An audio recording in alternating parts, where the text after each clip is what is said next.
Great guest in studio today, Adam Green, co-founder of Progressive Change Campaign Committee. What are the lessons to learn from this election? Because a lot of people are going in what I think is the wrong direction. What is the correct decision? That's the conversation we're going to have here. So Adam, I got your polling that your group helped to do, and I think that's super instructional. There's some Democrats you think are going in the right direction. Let's start with the basics. What do you think went wrong in the election? Yeah, well, two things. First, you'll hate me saying this, but you've been right for about a decade when it comes to corporate money in our party and politics. Oh no, don't, Adam, don't. One thing is that the message does matter. We need to be squarely on the side of everyday working people against corporate elites, and that message gets shaved down as we're campaigning with people like Mark Cuban and other billionaires. So we can have a whole conversation about that.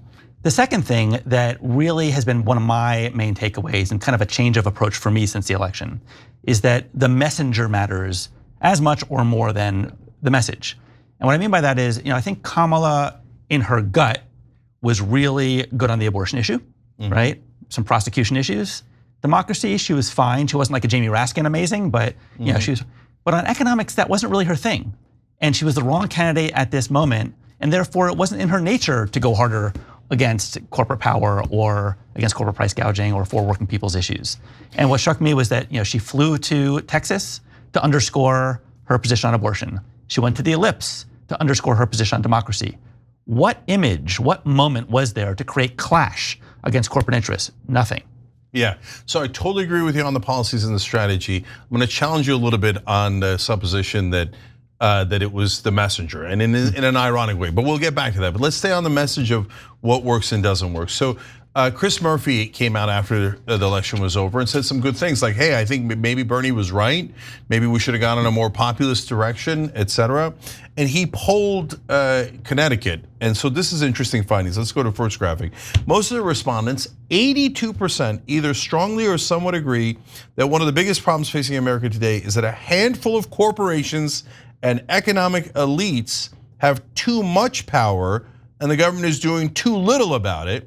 7 in 10 Republicans, 92% of Democrats, and 81% of independents agreed with the statement. So Adam, to your point, yes, we've been saying that on the Young Turks for forever, as long as we've been around. And I didn't think it was complicated. I thought it was super obvious. So, but when you look at polls like this, it is super obvious. Did they never poll it? Or they polled it and they were like, yeah, but that's awkward because all of our donors are corporations and corporate executives. So even though this is obvious to us, we're going to bury it and not do the most obvious thing. Which one do you think it was? It's the latter. And again, you've been right about this. I mean, when your donors are the wealthy elites, it's harder to combat those elites, right? The last time I saw you was at the Democratic Convention. And that was about a week and a half after Kamala gave her big speech against corporate price gouging. Something that we had been advocating that she do, for a long time. And I felt it at the convention as donors told me, oh, that's like a cultural attack on us. They made it akin to when Barack Obama called Wall Street people fat cats. They saw that the idea of somebody price gouging to be an affront to anybody involved in corporate, CEO culture. And she didn't talk about it in her convention speech. She eventually got it back in the teleprompter. But she really didn't, she trimmed her sails and it wasn't a priority. And the thing is, if it was a Bernie, if it was an Elizabeth Warren, and her campaign people said, oh, it's gonna be one line in a 20-minute speech, they'd be like, what are you talking about? I want to rail against corporate elites, right? It wasn't in her gut. So this is why I will double down on my proposition that the messenger matters, that the person matters. What's in the gut that impacts what they say, what they demand their campaign staff do in terms of lighting them to have clashes, and she just didn't have it. So no, the polling is clear. One thing that's been encouraging since the election is some people who don't necessarily wear the progressive banner have been coming out and saying it's about the elites versus everyday people. Pat Ryan, who just won a really close upstate New York seat, said anybody who's talking about progressive or moderate, that's a fake fight. It's about the elites, the corporate elites versus the people. Similarly, Chris Murphy, Jared Golden, Marie Gluesenkamp-Perez, some people who I think really represent more the future than the past. The question is, will the current leadership listen to them? Yeah, so I'll give you the Pat Ryan quotes you were talking about because we have them as graphics, and then I want to challenge you on it. So he wrote, first and foremost, if you're using the words moderate or progressive, you're missing the whole effing point. It's not ideological, it's about who fights for the people versus who further empowers and enables the elites. Couldn't agree more there. And he said, I called on Biden to step down and gave him hell for failing to secure the border. That doesn't make me a moderate. I campaigned with AOC and called out big corporations for screwing us over. That doesn't make me a progressive. And then last one here, I put affordability front and center every day. Most importantly, I told folks exactly who it was that was ripping them off, and I grounded it locally. It's the billionaires and big corporations making record-breaking profits while the rest of us struggle. So now, why is that a disagreement? Because everything he just said there, I totally and utterly agree with, including the effing part, right? So, Adam, I don't believe them. So like maybe I can get to a point where I believe Pat Ryan or Chris Murphy, the guys who've been out there the most, Jared Golden, et cetera, maybe. But I don't think that Kamala Harris like has these things in her bones, right. But she didn't have that in her bones. I believe she's a corporate robot, and I believe that almost all of them are corporate robots. And so they were never going to do it because it's not in their nature to do it. Right. So it's not like, oh, if we programmed her better, she would have done it. She would have, like, even if she had delivered the message perfectly on the campaign trail, the minute she won, she wouldn't have done it. Look, I think you're agreeing with me, right? Look, I spent some time on the ground in Omaha, Nebraska, and got to bear witness to Dan Osborne, the independent mechanic who ran for Senate there. This guy drips, he oozes gut level economic populism, rage against the corporate machine, right? Kamala doesn't have that. There's no way you can program her to summon up the argument or do it authentically. That's why I'm saying it's one of the things I'm doing to cope with this election is focusing more on just a few people who get it and try to make them more influential and powerful. I don't think we can solve the Democratic Party problem in 2 years, maybe not 4 years, maybe not a decade. But there are some people out there who get it, and that's what we have to work with. So I'm agreeing with you. I don't think there was any sequence of events by which Kamala would be an authentic messenger on economic populism. So, okay, but if we're being honest, okay, then that's fine. Then we do agree on that. But then aren't we eliminating 98% of the Democratic Party? I mean, they're all corporate robots, right? Almost all, right? And the reason they're corporate robots is not an accident. They didn't get picked out of a hat. And oh my God, oh, another corporate robot. What an unbelievable coincidence, right? No, because they get funded to be corporate robots. So the system itself is broken, and Democratic leadership will never, ever agree that it's broken. So my theory of the case and of change isn't, hey, let's find one of these corporate robots and maybe they could deliver the message well, or maybe someone is half a robot and half not a robot. My message is break the goddamn wheel. Find one person in a primary that actually means it, have them win and change the entire party. Yeah, I'm completely agreeing with you.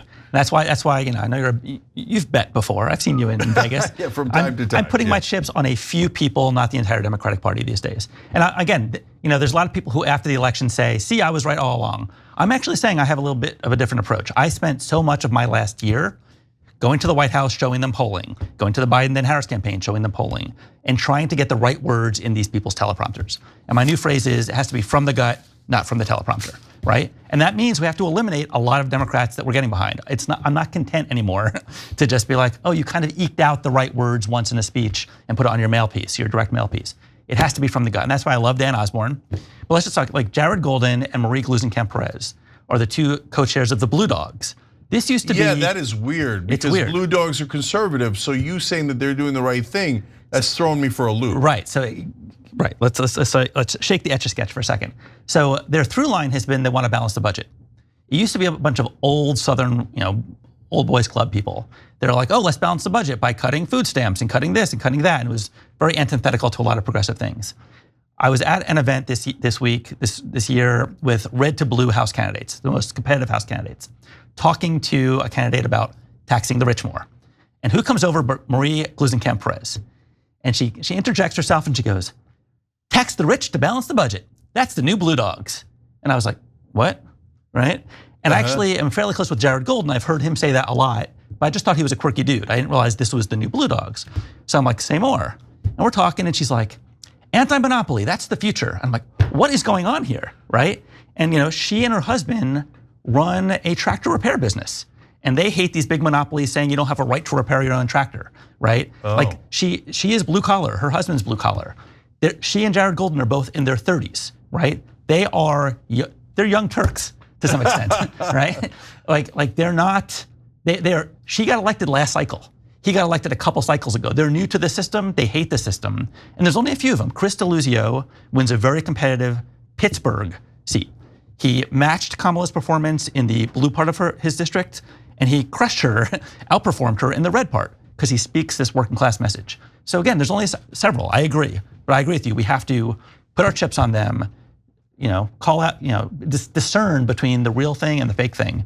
And hopefully, eventually we can break the system. So you mentioned something there that I want to touch on, and I'll come back to the candidates in a minute. You said, we showed them this polling, and I'm curious how they reacted, because at least you're getting in the door and having these conversations. We're such persona non grata populists that they're like, oh, listening to a populist, no way, is the reaction I've gotten my entire career from Democratic leadership, right? And especially, that's why I'm on the lookout for frauds, because all of a sudden that Pat Ryan cursing in the tweet, right? And now I heard that Gavin Newsom was traveling, passenger or whatever, coach, right? So the actors are starting to change the script, and it's annoying me. So I don't really believe them. Yeah. But okay, let's talk about pause for 1 second. To anybody out there who's thinking, oh, I love Gavin Newsom. No, he is not a presidential nominee in 4 years. J.B. Pritzker, the billionaire, is not our nominee. We just need to be content to rule them out and not even entertain the notion. Pete Buttigieg. Okay. So, anyways.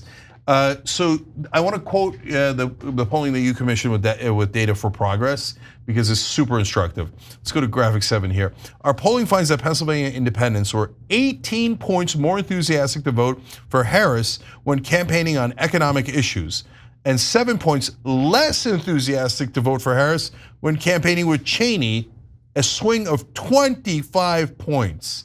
And Michigan is the same. Michigan independents were 11 points more enthusiastic to vote for Harris when campaigning on economic issues, 7 points less enthusiastic when campaigning with Cheney, a swing of 18 points.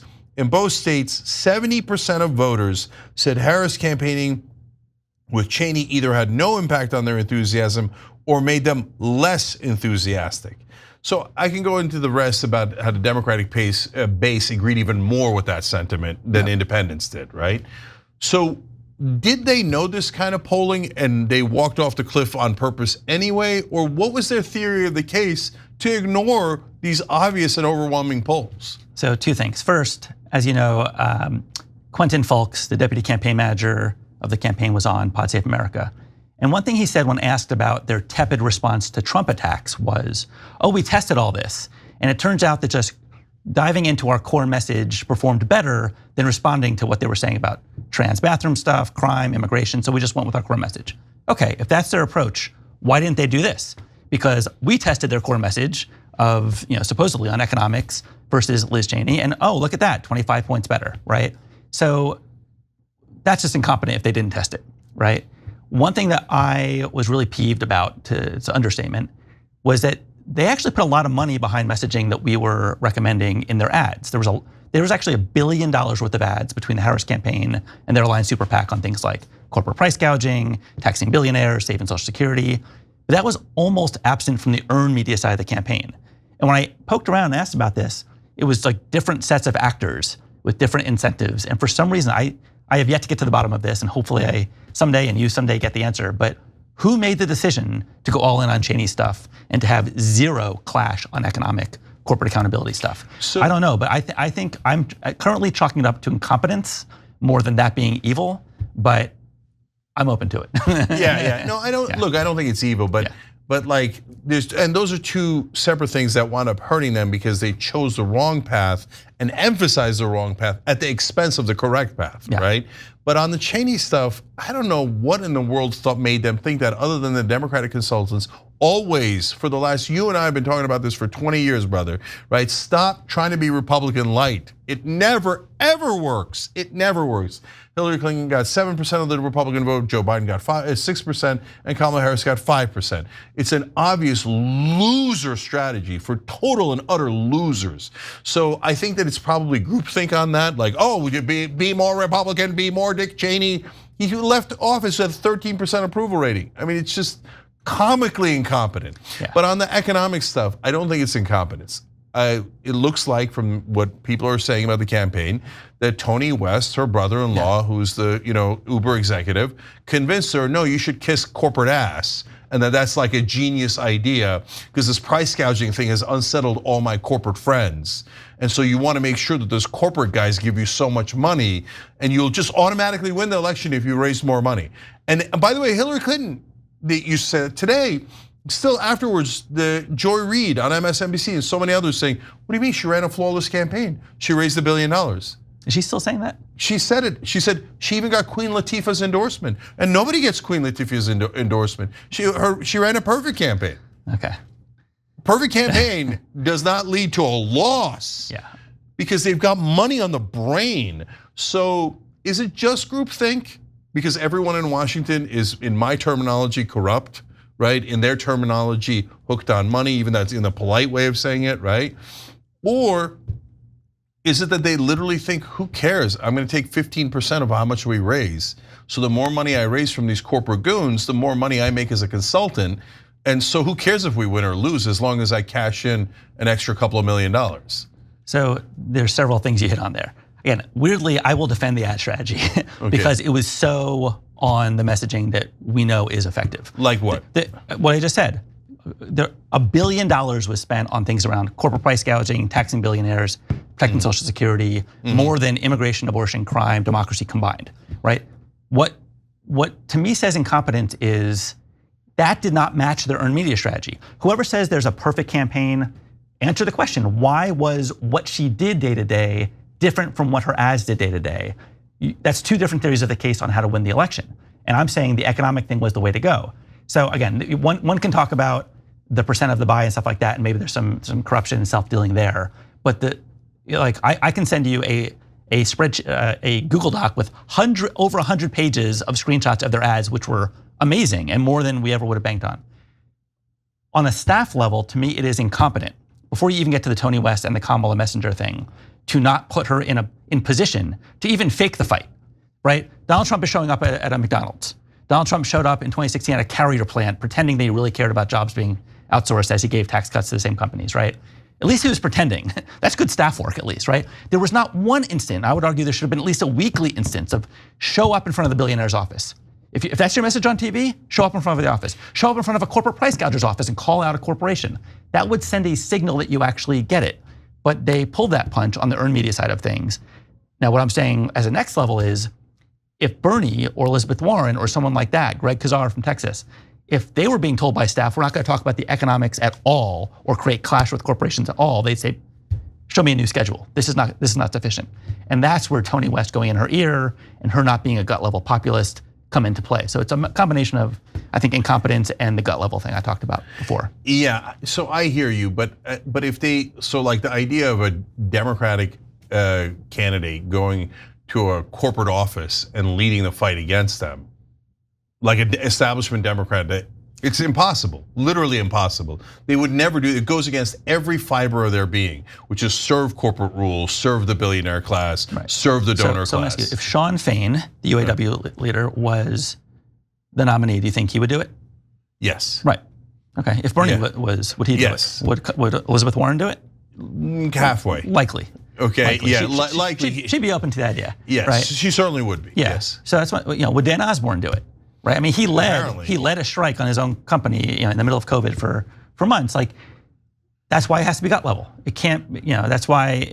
But Adam, all right. Last thing here, because so there's actually two last things. One is I'm afraid that we're going to get tricked again. Like, and what particularly haunts me is Fetterman, right? Oh God. So a guy's gonna come in and he's gonna wear a flannel shirt and sweatshirts and he's gonna go and protest in front of a corporation and he's got the new script ready, right? And then when he gets into office, he's gonna say, just kidding, man. The donors helped come up with this script and we tricked you, and you're not gonna get any paid family leave, you're not gonna get higher minimum wage, you're not gonna get any health care.